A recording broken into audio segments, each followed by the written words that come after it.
안녕하세요. 오늘도 사연살롱을 찾아주셔서 감사합니다. 서울에 사는 중년 여성입니다. 자식도 품에 있을 때나 자식이지. 품을 벗어나면 남이라더니 제 아들 녀석이 그럴 줄은 몰랐네요. 30년 넘게 금이야 오기야 키워온 아들 녀석이 남보다 못한 놈으로 자라게 될 줄 누가 알았겠어요.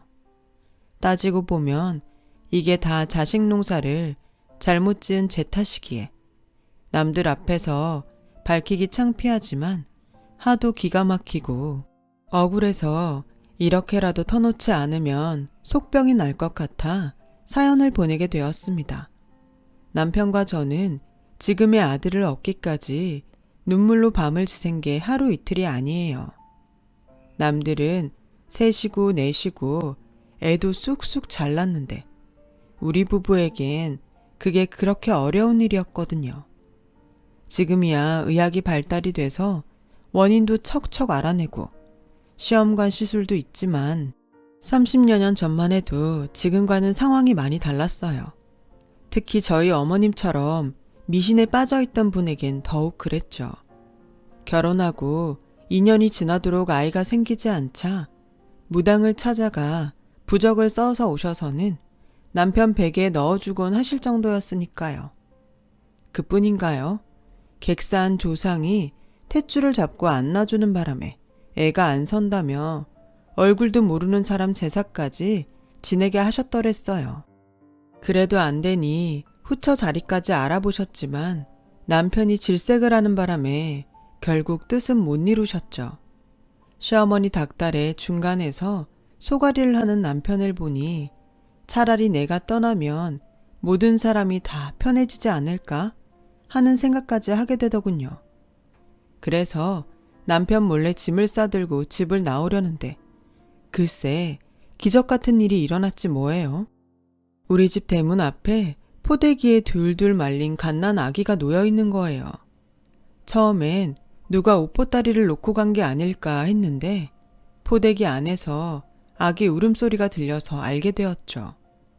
혹시 누가 잠깐 아기를 내려놓은 게 아닌가 싶어 주변을 살펴봤지만 골목 안엔 아무도 없었어요. 그 순간 저는 하늘이 우리 부부를 가엾게 여기고 내려준 선물이 아닐까 하는 생각을 했어요. 그래서 누가 볼세라 아이를 얼른 안고 들어갔죠. 포대기에 쌓인 아기는 한참이나 밖에 있었는지 몸이 싸늘 하더라고요. 한겨울이 아니었으니 망정이지 조금만 늦게 발견했더라면 정말 큰일 날 뻔했겠더라고요. 회사에서 돌아온 남편은 아랫목을 차지하고 누워있는 아기를 보고는 깜짝 놀랐어요. 왜 아니겠어요? 길 잃은 강아지를 데리고 온 것도 아니고 남의 아기를 데려온 건데요. 아기를 보자 이성을 잃고 덥석 안고 들어온 저와는 달리 남편은 얼른 경찰에 신고하자고 하더라고요. 부모가 얼마나 찾고 있겠냐고요. 사실 그게 도리인 건 알고 있지만 솔직히 그러기 싫었어요. 여보, 그러지 말고 우리가 키우면 안 될까? 그렇잖아. 버릴 작정한 게 아니라면 세상에 어떤 부모가 이 어린 걸 남의 집 앞에 두고 가겠어. 키울 수 없는 사정이 있어서 우리 집 앞에 두고 간 것 같은데 그냥 우리가 키우자. 애 찾으러 올 생각이 있으면 언제고 올 테니까 그때까지라도 우리가 맡아서 키우자고. 지금 신고해봤자 고아원에 가게 될 텐데 고아원보다는 훨씬 낫잖아. 응? 처음엔 완강히 반대를 하던 남편은 꼬물거리는 아기 손가락을 보더니 마음이 흔들리는 것 같았어요. 그날 밤 우리 부부는 호들갑을 떨며 아기 목욕을 시켰어요. 고사리 같은 손으로 남편 손가락을 꽉 쥐는데 그 바람에 남편 마음이 사르르 녹아버렸지 뭐예요. 잠자리가 바뀌어서 그런지 밤새 칭얼대는 아기 울음에도 우리 부부는 그저 행복하기만 했어요. 이런 게 사람 사는 재미가 아닌가 싶더라니까요. 그날 이후 절간처럼 고요하던 우리 집은 아기 울음소리와 우리 웃음소리로 시끌벅적해졌어요. 그뿐인가요? 코미디 프로를 보고도 잘 웃지 않던 남편이 얼굴에 미소가 떠나지 않게 되었죠. 하지만 기쁨이 커질수록 걱정도 커져만 갔어요. 언제고 아이 부모가 찾아올지 모른다는 걱정 때문이었죠. 하지만 다행인지 불행인지 2달이 지나도록 아이 부모한텐 연락이 없었어요. 그래서 남편과 상의 끝에 일단 아이 출생신고부터 하기로 했죠. 그래서 이름을 지으려고 남편과 옥편까지 펼쳐들고 씨름을 했어요. 그렇게 지은 이름이 슬기로울 지자에 가르칠 훈자를 써서 지훈이에요. 막상 호적에 아이를 올리고 나니 이제 정말 우리 자식이 된 것 같더라고요. 우리 지훈이가 업둥이란 사실만 주변에 알려지지 않으면 완전 범죄도 가능할 것 같았죠. 여보, 나중에라도 자기가 버려진 아이란 걸 알면 힘들지 않을까? 호적에도 올린 마당에 그냥 우리 친자식으로 키우는 게 어때? 남들한테 손가락질도 안 받고 양가 어른들한테 사랑도 듬뿍 받을 수 있게 말이야. 제 얘기를 듣고 있던 남편은 잠시 생각에 잠겼어요. 그러더니 자신이 십자가를 지겠다고 하더라고요. 그게 무슨 소린가 했는데 내가 밖에서 나온 걸로 하자.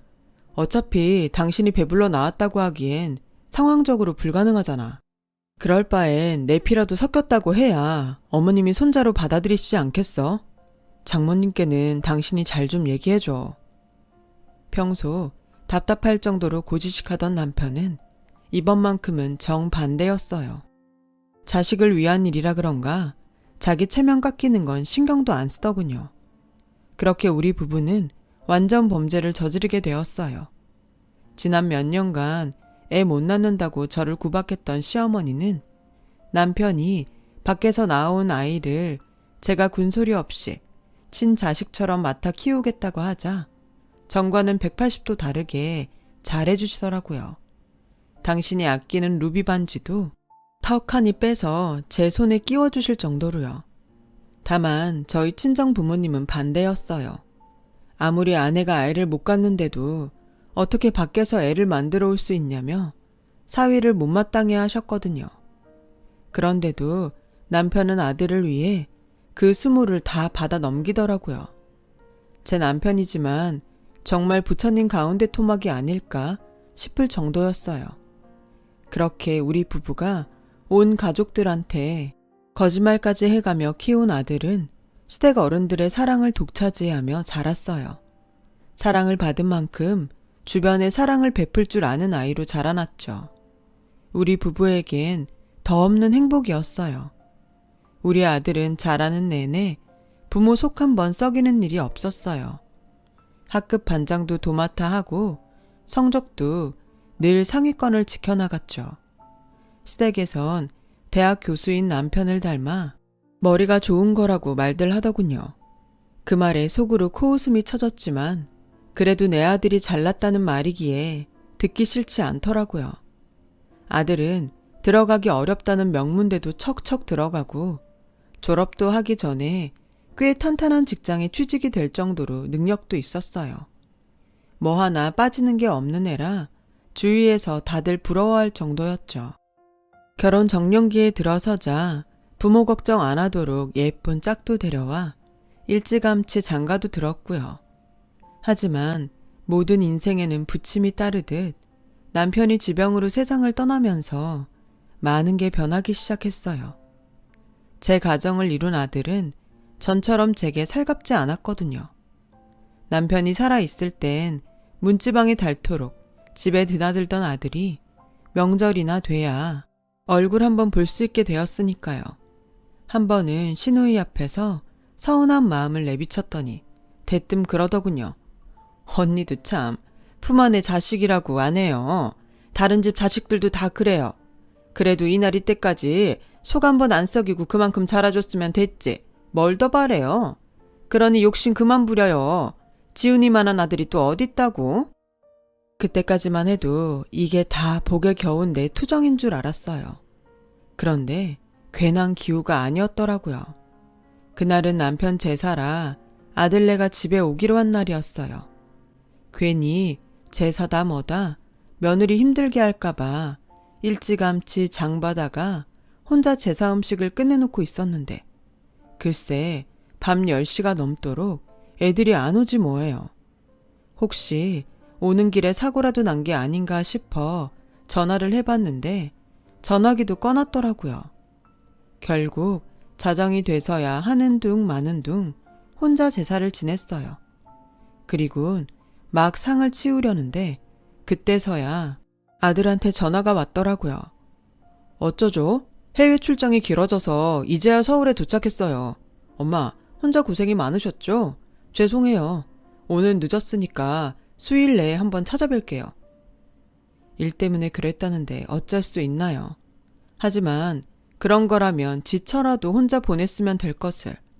내외가 연락도 없이 같이 안 온 건 이해가 안 되더라고요. 그런 거면 니처라도 보내지 그랬니? 혹시 무슨 일이라도 있나 싶어서 얼마나 걱정했다고. 설마 이 애미가 니처 일 시킬까봐 일부러 그런 건 아니지? 서운한 마음에 툭 던진 말이었는데 엄마, 그럼 우리가 지금 거짓말이라도 한다는 거예요? 뭐예요?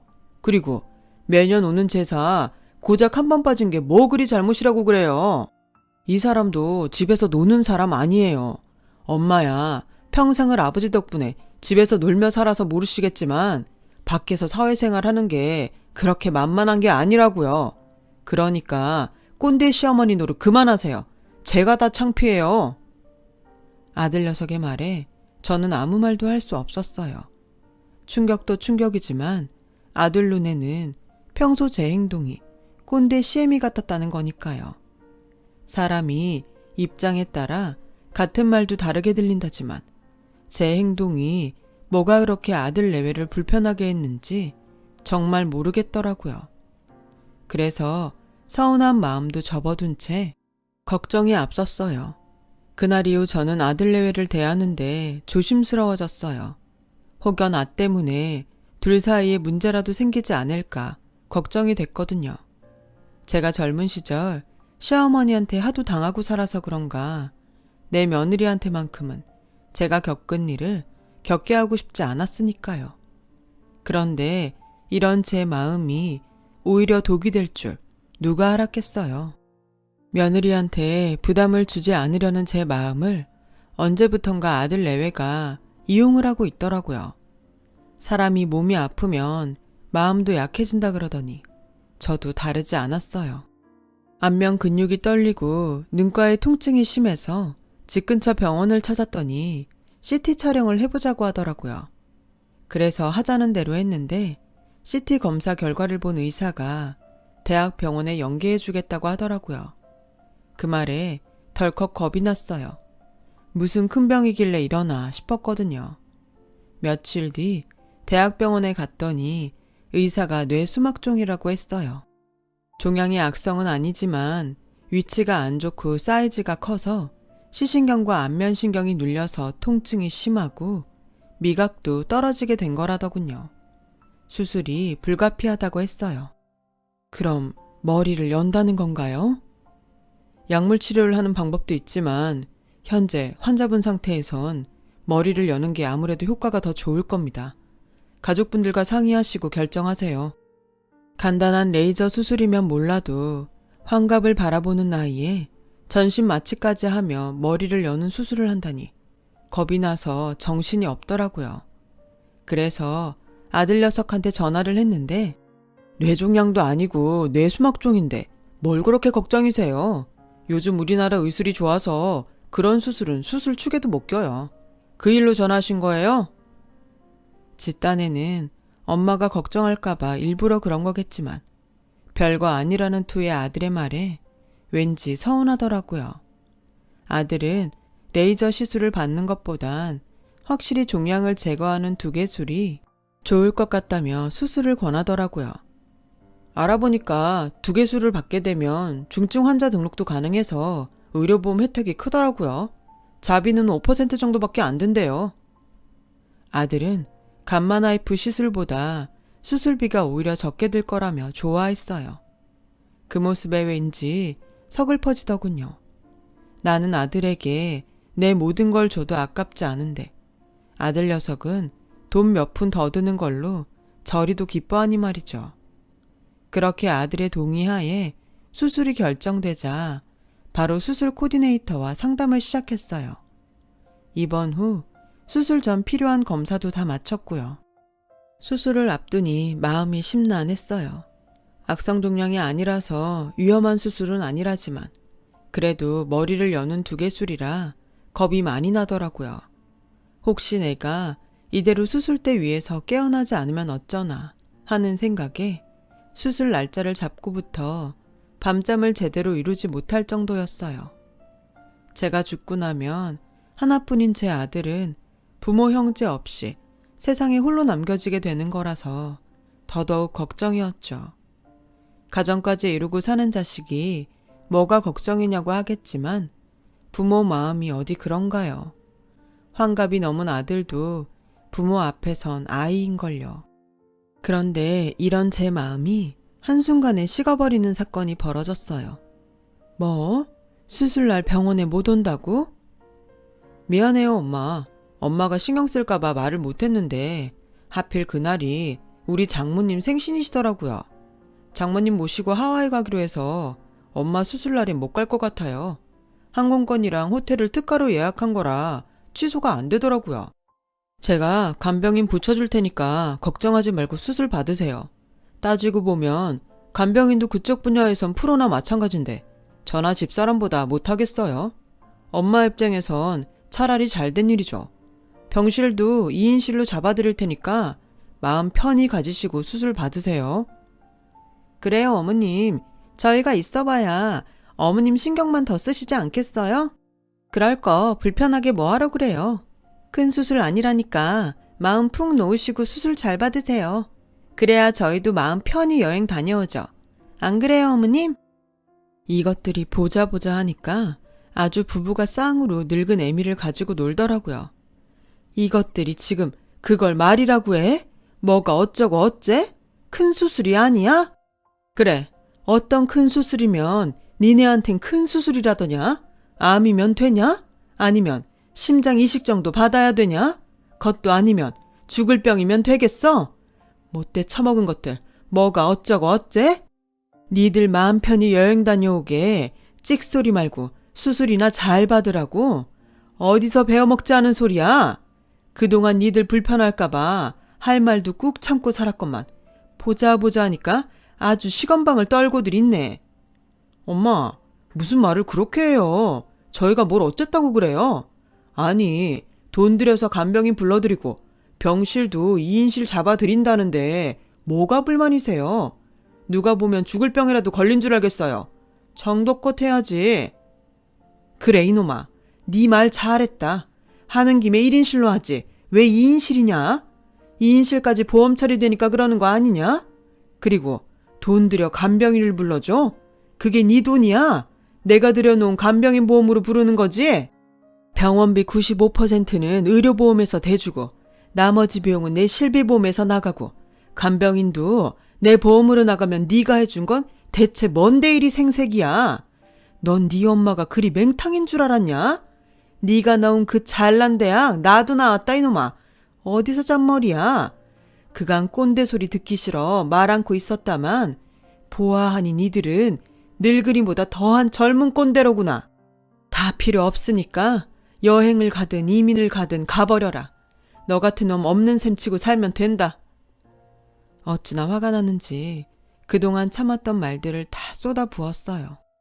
그랬더니 아들 내외가 꼬랑지 내리고 도망치듯 병실을 나가더군요. 그렇게 병실에 혼자 남아 창밖을 보는데 주홍빛 노을이 산허리에 짙게 깔려 있더라고요. 그 모습이 너무도 아름답고 처량해서 한참을 울었네요. 마치 서서히 지고 있는 내 인생을 닮은 것 같아서요. 한때는 저도 햇빛 쨍쨍하던 청춘이었는데 어느새 자식한테 뒷방 늙은이 취급을 받는 노년이 되었다니 서럽고 서글펐어요. 그렇게 노을에 뺨이 젖도록 한참을 창밖 노을을 보다가 잠이 들었어요. 며칠 뒤 저는 무사히 수술을 받았고 미리 불러두었던 간병인의 도움을 받아 보름 가까이 병원 생활을 했어요. 그 사이 아들 내외는 코빼기도 안 보이더라고요. 말했던 대로 안사동과 여행을 갔던 모양이었죠. 그런데 퇴원을 앞둔 어느 날, 제 보험을 관리해주는 보험 설계사한테 연락이 왔더라고요. 수술이 잘 됐고 수술 부위도 잘 아물어서 내일 퇴원한다고 했더니 좀 놀라는 눈치더라고요. 그래서 무슨 일로 전화했냐고 했더니 글쎄 아들 녀석이 제가 수술 받기 전날 전화를 했더라지 뭐예요. 그래 혹시 무슨 일 있냐고 물었더니 다짜고짜 제 앞으로 된 보험이 몇 개나 되는지 묻더라는 거예요. 거기까지는 그런가 보다 하겠는데 다음 말이 가관이었죠. 이런 말씀 드려도 되는지 모르겠지만 아드님이 사모님 사망보험금에 대해 꼬치꼬치 캐묻더라고요. 총 금액은 얼마나 되는지, 수술 중에 잘못되면 보상이 더 있는지, 수익자는 누구 이름으로 돼 있는지도요. 그래서 혹시 수술이 잘못됐나 했는데 수술이 잘 되셨다니 다행이네요. 그 말을 듣는데 심장이 뚝 떨어지는 것 같았어요. 이놈이 지 애미 수술엔 관심도 없더니 보험금엔 눈이 시뻘게 있는 걸 알았으니까요. 이런 말 하고 싶진 않지만 검은머리 짐승은 거두지 말라던 말이 불현듯 떠오르더라고요. 설마 했는데 내 자식놈이 그런 놈일 줄이야. 하도 괘씸해서 생각 끝에 수익자로 등록된 아들 이름을 빼고 사후 모든 재산과 부동산을 사회에 기부하기로 마음 먹었어요. 그리고 이 사실을 보험 설계사를 통해 아들한테 전하라고 했어요. 그랬더니 득달같이 병원으로 달려왔더군요.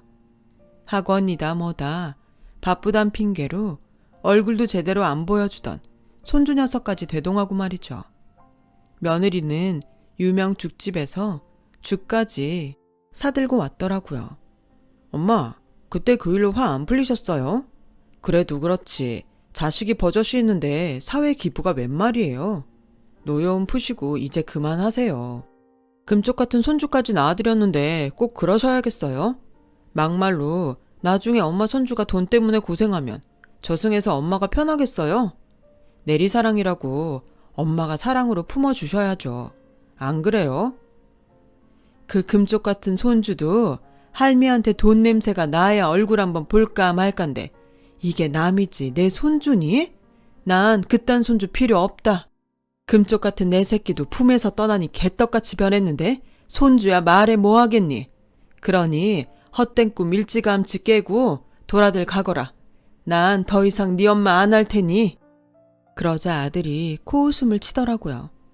솔직히 나 엄마 아들도 아니잖아요. 아빠가 밖에서 낳아온 자식이라면서요. 고모한테 다 들었어요. 따지고 보면 엄마 때문에 내 친엄마가 아빠한테 버려진 건데 저한테 아들 노릇까지 바라시면 안 되죠. 너무 욕심이 많은 거 아니에요? 30년 넘게 교수 부인으로 잘 사셨으면 된 거 아니냐고요. 날 낳아준 친엄만 어디서 뭐라고 사는지도 모르는데 그러니까 피해자 코스프레 그만하세요. 정말 역겨우니까. 아들의 그 말에 정신이 몽롱했어요. 지 행복하라고 지어낸 가짜 출생의 비밀이 이렇게 제게 비수로 날아와 꽂힐 줄 누가 알았겠어요. 그건 오해다. 넌 아빠가 밖에서 낳아온 자식이 아니야. 결국 그날 저는 30년 넘게 가슴에 묻어두었던 아들의 출생의 비밀을 고스란히 꺼내 아들한테 들려주었어요. 하지만 아들은 제 말을 믿으려 들지 않았어요. 오히려 소송까지 불사하며 제 남편이 남긴 재산을 돌려받겠다고 길길이 날뛰더군요. 그 모습에 정이 확 떨어졌어요. 이런 꼴을 보자고 그 긴 세월을 먹이고 입히고 키웠나 싶더군요. 그래서 네 마음대로 하라고 했어요. 얼마 뒤 아들은 남편의 유품 중 DNA를 채취할 수 있는 몇 개를 들고 유전자 검사를 했던 모양이에요. 기대와는 달리 친자가 아니라는 결과가 나왔고 그제서야 저를 찾아와 무릎 꿇고 싹싹 빌더군요. 그 모습이 마치 제 재산을 빼먹기 위해 악어의 눈물을 흘리는 것처럼 보여서 무서울 정도였어요. 모자간의 인연은 여기까지인가 보다. 널 키워준 대가를 바라진 않는다. 그동안 네 엄마로 살면서 너로 인해 많이 기뻤고 행복했으니까. 하지만 거기까지다. 너는 너한테 줄 것도 주고 싶은 것도 없어. 고마움을 모르는 놈한테는 천금을 준들 고마움을 알겠니? 그러니 여기서 힘 빼지 말고 돌아가. 내 마음은 안 바뀌니까. 저는 아들을 집에서 내쫓았어요. 대문을 걸고 돌아서는데 다리에 힘이 빠져서 그대로 주저앉고 말았어요. 지난 세월이 헛된 시간이었던 것 같아 그렇게 허망할 수가 없더라고요. 시간이 약이라고 시간이 지나면 상처 입은 마음이 나아질까요? 글쎄요. 아직은 잘 모르겠네요. 그래도 아직은 사람에 대한 희망은 버리지 않으려고 합니다. 제 아들을 만난 그날을 기적을 만났던 것처럼 또 한 번의 기적이 제게 찾아올지도 모르잖아요. 세상 일은 모르는 거니까요. 지금까지 제 사연을 들어주셔서 감사드려요. 소중한 부모 자식 간의 연 귀하게 행복하게 잘 지켜가시길 바랍니다. 여러분, 사연 댓글에 응원과 현명한 조언 부탁드려요. 좋아요와 구독은 저에게 큰 힘이 됩니다. 오늘도 좋은 일 가득하세요.